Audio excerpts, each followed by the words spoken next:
19th century के philosopher.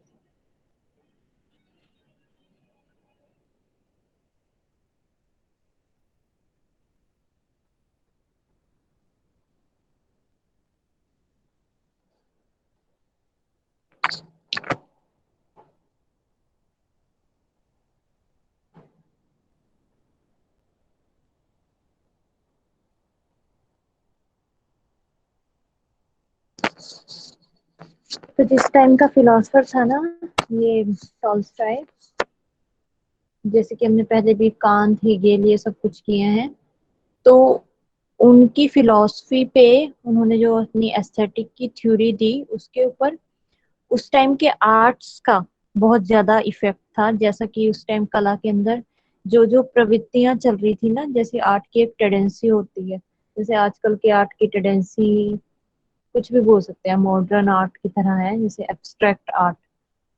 तो उस टाइम जो आर्ट्स की टेंडेंसी थी उससे अफेक्ट होती थी इनकी थ्योरी, क्योंकि ये कला चिंतन ही है ना, कला के बारे में डिस्कस करना, आर्ट के बारे में। आर्ट तो आर्ट वर्क्स तो ये जो स्टोन एज पीरियड है, प्रागैतिहासिक काल, उस टाइम से चला आ रहा है, जब जब ये ईयर सिस्टम भी स्टार्ट नहीं हुआ था, तब से चला आ रहा है आर्ट। लेकिन आर्ट के ऊपर जो डिस्कशंस होने लगी वो थोड़ा सा, जब हम मध्य युग से आगे आगे थे ना, 14वीं शताब्दी से आगे, तब आर्ट्स के ऊपर सीरियसली एक एक अलग से सब्जेक्ट के रूप में डिस्कशन होने लगी, एस्थेटिक्स। जब बॉमगार्टन आया तो उसने इस जो कला चिंतन है उसको नाम दिया सौंदर्य शास्त्र, एस्थेटिक्स। तो आज का जो हमारा है फिलोसफर वो है टॉल्स्टॉय, जो रशिया से था।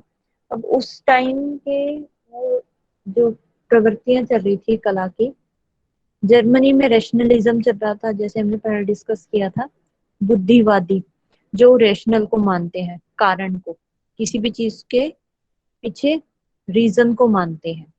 इंग्लैंड में इम्पिरिसिज्म चल रहा था, एक्सपीरियंस को जो ज्यादा प्रायोरिटी देते हैं,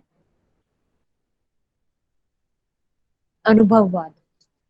फ्रांस में दो तरह की प्रवृत्तियां एक साथ चल रही थी तब, रोमांटिसिज्म और रैशनलिज्म, बुद्धिवादी और ये रोमांसवादी, ये एक साथ थी। तो रशिया में उस टाइम मटेरियलिज्म का बोलबाला था, भौतिकवाद। और उस टाइम की जो रशियन सोसाइटी थी उसमें भी जैसे अलग अलग वर्गों में बटा हुआ था पूरा समाज। जैसे कि मेन जो वर्ग थे, कैपिटलिस्ट वर्ग था और लेबर लेबर क्लास। कैपिटलिस्ट वो थे जो जिनके पास पूंजी होती थी, जो काम करवाते थे, ठीक है, जैसे कि बिजनेस ओनर्स जो होते हैं, और उनके अंडर जो काम करते थे वो लेबरर्स। तो जो इस तरीके से सोसाइटी अलग अलग से क्लासेस में बटी हुई थी, उन क्लासेस का डिफरेंस बढ़ता जा रहा था। यानी जो कहते हैं ना कि अमीर और अमीर होते जा रहे थे, गरीब और अमीर, गरीब और गरीब होते जा रहे थे, तो उनका जो डिफरेंस होता है ना, गैप, वो बढ़ता जा रहा था, जिससे इस जो सोसाइटी थी उसमें इनइक्वालिटी बहुत ज्यादा आ रही थी।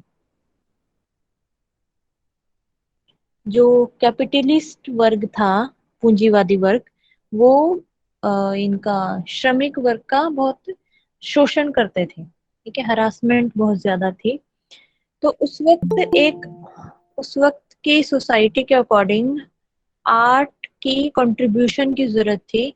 इस वजह से जो भी उस टाइम रशियन फिलोसफर्स हुए, उन्होंने किस चीज के ऊपर फोकस किया अपनी फिलोसफी में, कि आर्ट ऐसी हो जो सोशल लाइफ की तरफ कुछ कंट्रीब्यूट कर सके, ठीक है, क्योंकि उस टाइम की जो रशियन सोसाइटी थी वो उसकी हालत इसी तरह की हो गई थी कि उसको चाहिए था कुछ, कि कहीं से कुछ योगदान मिले आर्ट की तरफ से, धर्म की तरफ से, फिलॉसफी की तरफ से, ऐसे ही कि जिससे सोसाइटी को कुछ फायदा हो। तो उस टाइम के जो भी फिलोसफर्स हुए, बेलिनिस्की, हर्जन, प्लेखनोव, क्रावेल, लियो टॉल्स्टॉय, ये सब आर्ट का सोसाइटी के अंदर क्या रोल है उसके ऊपर ज्यादा जोर देते हैं। ठीक है, तो सोसाइटी के लिए यूजफुल हो आर्ट, ऐसी ऐसी आर्ट को ये मान्यता देते हैं। इससे पहले जैसे हमने वो किया था रोजर फ्राई और क्लाइव बेल, वो आर्ट का पर्पस क्या कहते हैं कि आर्ट का पर्पस कुछ और ना हो, सिर्फ आर्ट हो, आर्ट फॉर आर्ट सेक, एक ऐसा मूवमेंट चला था।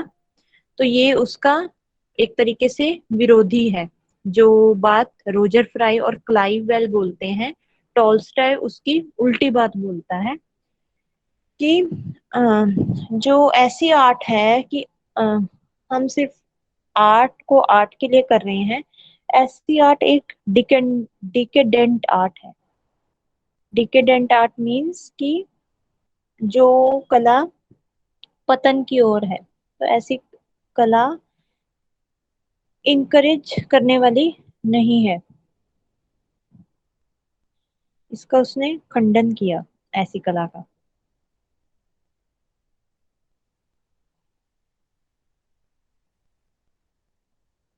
डिकेडेंट मीन्स जो चीज फॉल अपार्ट होने वाली है।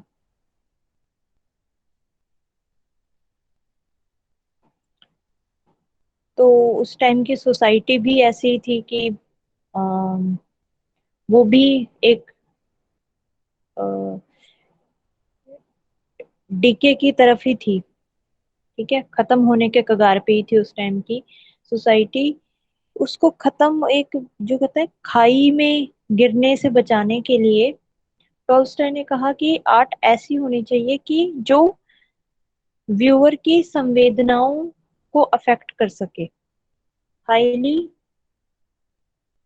सेंसिटिव होनी चाहिए, और आर्ट का पर्पस कम्युनिकेट करना चाहिए, कम्युनिकेट करना होना चाहिए, कॉमन पब्लिक या जनमानस तक पहुंचने वाली कला होनी चाहिए। ठीक है, तो इन दोनों चीजों के ऊपर ही फोकस